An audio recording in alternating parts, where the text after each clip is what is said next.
permettrai de quitter le langage de l'hommage et de vous parler simplement. Monsieur le Président, vous avez 100 ans.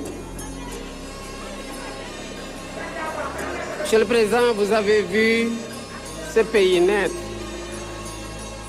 Vous l'avez aimé. Vous l'avez servi, vous l'avez façonné. Et jamais,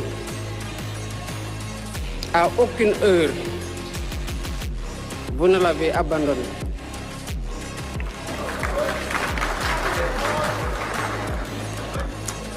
Vous nous avez appris des choses que vous n'enseignez peut-être pas exprès.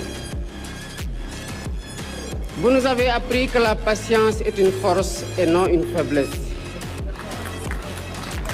Vous nous avez appris que l'on peut perdre longtemps sans être vaincu. Vous nous avez appris que l'adversaire d'un jour n'est pas un ennemi et qu'il peut même devenir le partenaire du lendemain. Vous nous avez appris qu'aucune querelle, si vive soit-elle, ne mérite pas que l'on déchire le pays qui nous est commun. Vous nous avez appris que rien de grand ne se bâtit sans une conviction plus grande que l'œuvre elle-même.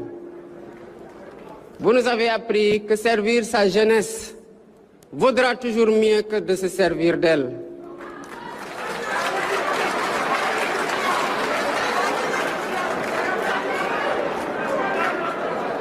Et permettez-moi, Monsieur le Président, pour finir, une confidence.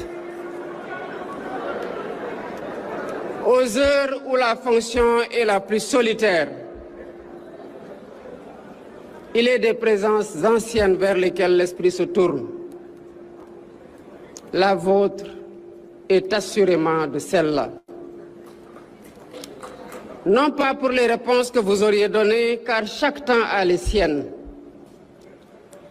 mais pour cette manière que vous aviez de ne jamais désespérer du Sénégal, ou même d'un compagnon qui se perd dans l'acrimonie et dans la haine de l'autre.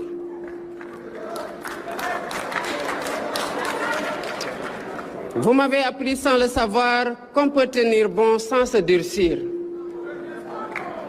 et continuer d'aimer profondément un pays qui vous éprouve.